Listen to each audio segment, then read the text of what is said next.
आपको बता दें कि ठीक 11 बजे जब आप देखेंगे कि हलचल तेज हो जाएगी क्योंकि 12 बजे से आज देश की संसद में बहस होने वाली है।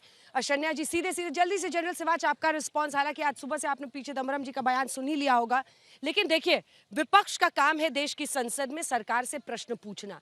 उसी कड़ी में अब ये प्रश्न पूछे जा रहे हैं। पीछे चिदम्बरम ने हालांकि पहले ही ये सवाल दाग दिया है। आपकी क्या प्रतिक्रिया है और आप क्या सुनना चाहेंगे आज देश की संसद में? देखो अंजना, इसमें कोई शक नहीं है कि अभी जिस प्रकार से जो स्टेटमेंट दिया है पुराने होम मिनिस्टर ने, आप ये देखें कि ये हमला किसने किया, इसमें कोई शक है कि ये इसके अंदर लश्कर तौबा और जैसे मोहम्मद के आतंकवादी ही जो हैं वो जम्मू कश्मीर में ऑपरेट करें। अगर 125 के करीब अभी आतंकवादी हैं तो 95% ये पीटी, जिसको हम पाकिस्तान टेररिस्ट बोलते हैं, और ये सच्चाई है कि इसके अंदर टीआरएफ की इन्वॉल्वमेंट थी। द रेजिस्टेंस सर, यूएस ने भी लिख दिया और टीआरएफ को उन्होंने जब बैन किया तो टीआरएफ एलियस उन्होंने लिखा है, लश्कर तैयबा का नाम है उसमें। बिल्कुल बिल्कुल अंजना, आपने बिल्कुल ठीक बोला। जब टीआरएफ को उन्होंने इंटरनेशनली टेररिस्ट डिक्लेयर किया है, हाँ। बैन किया है, तो उनको मालूम है अभी क्यों किया, क्योंकि उनको पता था पहलगांव के ऑपरेशन में इन्वॉल्वमेंट थी। और क्यों टीआरएफ ने 2 बार इसको ऑन अप किया। और ये सच्चाई है कि अगर आप ऐसी स्टेटमेंट देते हो तो कहीं ना कहीं आप वे आउट दे रहे हो पाकिस्तान को। एक वो पाकिस्तान जो आतंकवाद का गढ़ है, वहां पर अभी भी 2.5 से 3 हजार के करीब लश्कर तौबा जैसे मोहम्मद और टीआरएफ के आतंकवादी लॉन्च पैड पे बैठे, और उनके पास हथियार हैं वो जो अफगानिस्तान में छोड़ गए थे अमेरिकन। और ऐसे में ऐसी स्टेटमेंट देना, तो आप कहीं ना कहीं you are playing into the same way. ठीक है, तो सच्चाई एक और मैं बताना चाहता हूँ, मैं एक बस जस्ट 10 सेकंड मैं ये कहूंगा कि आप सोचो, ये यही नहीं टीआरएफ के थे, ये पाकिस्तान की आर्मी और आईएसआई ने कराए थे। आप इससे पहले आप देखें, जब ये 22 अप्रैल को हुआ, हफ्ता पहले जनरल आसिम मुनीर ने किस प्रकार से जहर उगला था भारत के विरुद्ध, किस प्रकार से डोम कम्युनिटी के बारे में किया था। तो इसके अंदर पूरी स्टैंप है पाकिस्तान और पाकिस्तान की आईएसआई की, और ये टीआरएफ। पी चिदम्बरम को क्यों नहीं दिखा? आशुतोष जी, आपको क्या लगता है? गृह मंत्री रह चुके हैं, वित्त मंत्री रह चुके हैं, और सीधा पाकिस्तान के लिए कह रहे हैं कि प्रूफ क्या है कि आतंकी वहीं थे। वही जो पाकिस्तान कह रहा था वो दोहरा रहे हैं आज, जबकि बहस शुरुआत हुई है। हमारे ख्याल से तो हमारे विदेश मंत्री को भी नहीं दिखाई पड़ रहा, क्योंकि ऑपरेशन शुरू होने के पहले जो वीडियो सबके सामने, उसमें उन्होंने कहा था कि हम आपके ऊपर हमले नहीं कर रहे, हम तो आतंकवादियों के ऊपर हमले कर रहे हैं। और उसके बाद आपको याद होगा कि कैप्टन शिव कुमार ने क्या कहा था। कैप्टन शिव कुमार ने कहा था कि हमारी सेना को तो पूरी तरीके से आज़ादी नहीं थी, हाँ। और जो पॉलिटिकल फैसले किए गए उसकी वजह से हमको नुकसान हुआ है। तो मुझे तो एक बात समझ में नहीं आती है कि एक तरफ अमेरिका जो है वो टीआरएफ को आतंकवादी संगठन घोषित करता है, दूसरा अमेरिका का जनरल पाकिस्तान के आसिम मुनीर को बुलाता है जो पूरे घटना। ठीक है, एक सेकंड आपको टोक रही हूँ। एसआईआर पे इस वक्त प्रोटेस्ट हो रहा है, आपको तस्वीरें दिखा रहे हैं। सोनिया गांधी भी उस विरोध प्रदर्शन में पहुंच गई हैं और हाय हाय के नारे आप सुन रहे हैं। एसआईआर को लेकर वहां पर प्रोटेस्ट इस वक्त हो रहा है। तो 3-4 मुद्दे एक साथ हो गए। एनडीए के सांसद डिंपल यादव पर साजिद रशीदी के बयान के खिलाफ कह रहे हैं, वहीं दूसरी तरफ बीजेपी का जो प्रोटेस्ट वहां पर चल रहा है। इधर इंडिया गठबंधन के लोग एसआईआर के खिलाफ प्रोटेस्ट कर रहे हैं। जितेंद्र, जल्दी से एक छोटा सा रिएक्शन इस पर, क्योंकि 3 मुद्दे आज लगता है कि बढ़ चढ़कर बहस की शुरुआत तो 12 बजे से होनी है, लेकिन उससे पहले ही 2 मुद्दे गर्मा गए, एसआईआर और डिंपल यादव पर बयान। बिल्कुल अंजना, एसआईआर के मुद्दे को लेकर के पिछला सप्ताह हमने देखा कि वो पूरी तरीके से संसद नहीं चल पाया, चाहे वो लोकसभा हो या राज्यसभा हो। लगातार दोनों सदनों में एसआईआर के मुद्दे को लेकर के हंगामा जो है विपक्षी पार्टियों की तरफ से किया जाता रहा, और उनकी लगातार यही मांग रही है कि एसआईआर के मुद्दे पर इलेक्शन कमीशन जिस तरीके से वहाँ पर पुनर्वीक्षण करवा रहा है, जिस तरीके से वहाँ पर कदम बढ़ा रहा है, वो ठीक नहीं है। तो इन तमाम चीज़ों को लेकर के पिछला सप्ताह हमने देखा कि सदन पूरी तरीके से बाधित रहा, किसी भी तरीके से सदन नहीं चला है, और इसको लेकर के विपक्ष लगातार सवाल उठाता रहा है। वहीं दूसरी तरफ बात करें तो ऑपरेशन सिंदूर को लेकर के भी सवाल उठाया गया, लेकिन आज जिस तरीके से उसकी चर्चा हो रही है उसमें विपक्ष की जो सांसदों या विपक्ष के जो नेता हैं उनके द्वारा जो सवाल खड़े किए गए हैं, जो सवाल पूछे जा रहे हैं, देखना यह होगा कि उसका जवाब सरकार किस स्तर तक देती है। लेकिन सबसे बड़ी बात यह है कि जिस तरीके से इस पूरे मामले को लेकर के ऑपरेशन सिंदूर की बात करें तो एनआईए इस पूरे मामले की जांच कर रही है। इन्वेस्टिगेशन जो है उसकी काफ़ी तेजी से बढ़ रही है। जो हमारे पास इनपुट्स आ रहे हैं इस वक्त, उसके मुताबिक एनआईए ने जो है 2 लोगों को अरेस्ट किया है, जो कि जिन्होंने शेल्टर दिया था जम्मू कश्मीर में जिस वक्त ये लोग वहां पर बैसरन घाटी पहुंचे थे। तो इसको लेकर के एनआईए की जांच चल रही है और इसके इनपुट्स भी सरकार के पास मौजूद हैं। हो सकता है कि जब चर्चा हो उस दौरान केंद्रीय गृह मंत्री के द्वारा इन तमाम इनपुट्स को साझा किया जाए जो विपक्ष के सांसद सवाल लगातार खड़ा कर रहे हैं कि कितने आतंकी थे, आतंकी जो है कहाँ छिपे हुए हैं। तो इन तमाम चीजों की जानकारी सरकार की तरफ से दिया जाएगा। लेकिन SIR के मुद्दे पर अभी संसद के अंदर जो मकर द्वार है वहां पर हंगामा चल रहा है।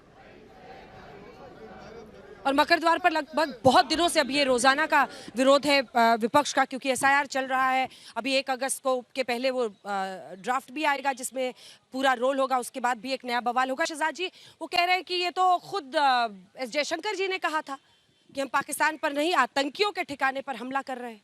देखिए, मुझे लगता है कि मोदी विरोध में उतरते उतरते कई बार सेना के विरोध में और आज पाकिस्तान के समर्थन में भी अगर कुछ लोग खड़े रहना चाहते तो खड़े रहे। ये कांग्रेस पार्टी ने केवल चिदम्बरम का बयान नहीं है, अभी प्रमोद तिवारी जी का भी बयान है कि कहाँ से आया आतंकी, फिर किसी और का बयान, इमरान मसूद का एयर ड्रॉप किए गए। मतलब कि आप ये भी स्पष्टता से कहने के लिए तैयार नहीं है, जिस पर हम सब एकमत होने चाहिए कि पाकिस्तान आतंकवाद की जन्नत। और कैसे होंगे? 26/11 में किसने क्लीन चिट दी थी? पुलवामा में किसने कहा होमग्रोन टेरर? समझौता में किसने क्लीन चिट? हम इंटरनेशनली कह रहे थे पाकिस्तान ने किया है, घर में कह रहे थे हिंदू टेरर, और ये वही चिदम्बरम है जिन्होंने हिंदू टेरर की थ्योरी गढ़ी। एक हिंदू टेरर का केस नहीं निकला। पाकिस्तान के साथ 370 पे खड़े रहना, सर्जिकल स्ट्राइक पे खड़े रहना, बालाकोट स्ट्राइक पे खड़े रहना, सिंदूर पे खड़े रहना, पुलवामा पर खड़े रहना। मतलब मैं कहूँ कि LOP का मतलब लीडर ऑफ पाकिस्तान बन चुका है आजकल। और पाकिस्तान मेरा भाईजान, सेना का करो अपमान, यही तो कांग्रेस की पहचान। मैं सिर्फ इतना पूछना चाहता हूँ, बाकी सारी 10 सवाल आप पूछ सकते हैं, पूछिए। आप सेना से तो वैसे पूछते हैं भाई, सेना के लोग DGMO कहते हैं सर्जिकल स्ट्राइक हुआ, मानते हैं क्या? यहाँ पे खड़े हुए कुछ लोग नहीं मानते हो तो बोलते सेना भी प्रमाण दे। बालाकोट हुआ तब भी बोलते चील कौवे मरे, वो उनकी पार्टी लाइन है, ठीक है, वो बोले अपनी पार्टी लाइन से। पर पाकिस्तान ने ये आतंकी हमला किया, पाकिस्तान खुद चीख कर ये स्वीकार रहा, क्योंकि TRF का नाम निकालना कौन चाह रहा था? इशक दर। उन्होंने बोला ना अपनी पार्लियामेंट में, इशक दर ने बोला कि मैं TRF का नाम निकालना चाह रहा था। उसी TRF को हमने यूनाइटेड स्टेट्स के द्वारा प्रोस्क्राइब करवाने के लिए हमने पूरी हमारी मेहनत की और वो प्रोस्क्राइब हुआ, और आज कह रहे हैं कि पाकिस्तान इसमें जिम्मेदार नहीं है। तो मुझे लगता है कि कभी कभी अपना जो मोदी विरोध का जो चश्मा है ना, ये मोदी विरोध का चश्मा बहुत खामी देता है। आशुतोष, मोदी विरोध का चश्मा उतार के कभी देखे। आशुतोष मुझे लगता कि भारत सरकार अपनी गलती तो कभी मानेगी भी, क्योंकि जिस आसिम मुनीर के बारे में बात करें तो उसको तो अमेरिका के राष्ट्रपति लंच और डिनर खिलाते हैं। चीन उनको अपने यहाँ गेस्ट ऑफ ऑनर के तौर पर बुलाता है। अभी रशिया जो है वो पाकिस्तान के साथ डील कर रहा है। सवाल इस बात को लेकर ये कि भारत की विदेश नीति मोदी जी के अंडर में है कहाँ, और ये तो पूरी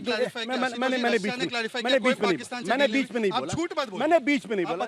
ठीक है, आप हाथ उठाना, मैं आपसे जवाब दे दूं। Let him complete. बोल रहा है ये सब, ये सब बोले, पर्सनल अटैक ना करें। पूरी दुनिया ने देखा किस तरीके से जयशंकर ने टेलीविजन के सामने आकर कहा कि हमने वहां की पाकिस्तान की मिलिट्री को इन्फॉर्म किया कि हम आपके ऊपर हमला नहीं कर रहे, हम आतंकवादियों के ऊपर हमला कर रहे हैं। और ये ट्रैक रिकॉर्ड इसलिए है क्योंकि जब पठानकोट पर हमला हुआ था तो ISI से बुला के जांच पड़ताल किसने की थी? 2014 में जब नरेंद्र मोदी ने शपथ ली थी तो नवाज शरीफ को किसने बुलाया था?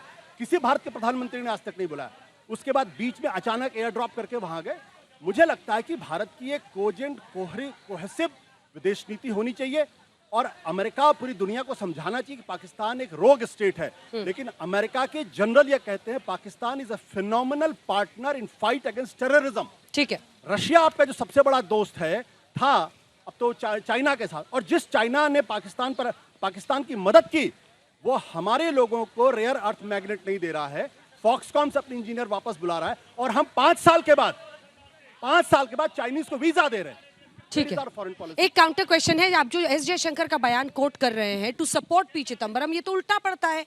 मतलब वो ये कह रहे हैं कि हम उनके आतंकियों को मार रहे हैं। पाकिस्तान, आपने उसको काउंटर कोट किया, इसलिए मैं कह रही हूँ पाकिस्तान के ही तो आतंकियों को मार रहे थे ना, होम ग्रोन आतंकी तो नहीं मार रहे थे, जो कि कहा है चिदम्बरम जी ने। पाकिस्तान के ही आतंकियों को मारा जा रहा था ना। सवाल इस बात को लेकर ये कि भारत के विदेश मंत्री की ऐसी कौन सी मजबूरी थी कि वो पाकिस्तान कि आर्मी और आतंकवादियों में फर्क कर रहे थे। अगर हमें मारना था तो पाकिस्तान की मतलब आप न्यूक्लियर स्टेट्स में फुल फ्लेजेड वॉर चाहते थे? दो न्यूक्लियर नहीं। आप बताइए कि किस देश ने पूरे विश्व में किस देश ने न्यूक्लियर स्टेट पर हमला किया है? आप ये मत कहिए। मैं सवाल कर रही हूँ। आप चाइना जो मदद कर रहा था, पाकिस्तान के आतंकी है कहा जा रहा है ना, पाकिस्तान के आतंकी कहा जा रहा है, ISI की बात हो रही है। आप बताइए किस देश ने पूरे विश्व में एक न्यूक्लियर स्टेट पर हमला किया? मैं तो सीधी सी बात कर रहा हूँ, आपको ये बात पाकिस्तान की सेना को बताने की जरूरत क्या थी? किस देश ने न्यूक्लियर स्टेट पर हमला किया? अरे सवाल मैं करूंगी ना, मैं एंकर हूं, आपका दिन गया। पाकिस्तान, भारत कौन सा देश है जिसने एक न्यूक्लियर स्टेट पर हमला किया? भारत सरकार ही कहना बंद कर दे हमने पाकिस्तान को घुस के मारा। जवाब ही नहीं देते। ये कहना बंद कर देना प्रधानमंत्री जी बार-बार। सर, वो मैं तो मैं एक बात कह अलग रहा बात है, वो क्या कह रहे हैं, मैं आपसे पूछ रही हूँ, मैं विच इज जवाब द दे रहा हूँ ओनली आपको। कंट्री इन द वर्ल्ड मैं जिसने एक न्यूक्लियर स्टेट पर हमला किया है, अंजना जी, आतंकी ठिकानों पर, फिर बाद में अंजना सैन्य जी, ठिकानों पर। अंजना जी, मैं आपको जवाब दे रहा उधर हूँ। देख के बोलिए ऐसी ना। कौन सी मजबूरी है हाँ। कि आपके deputy army chief Rahul Singh कहते हैं कि हम तो एक सीमा पर 2 शत्रुओं से लड़ रहे थे, 2 महीने के बाद 2 महीने के अंदर ही आप चीन के लोगों को वीजा दे रहे हो, 5 साल तक बनता क्यों? ऐसी कौन सी मोहब्बत है चीन के साथ?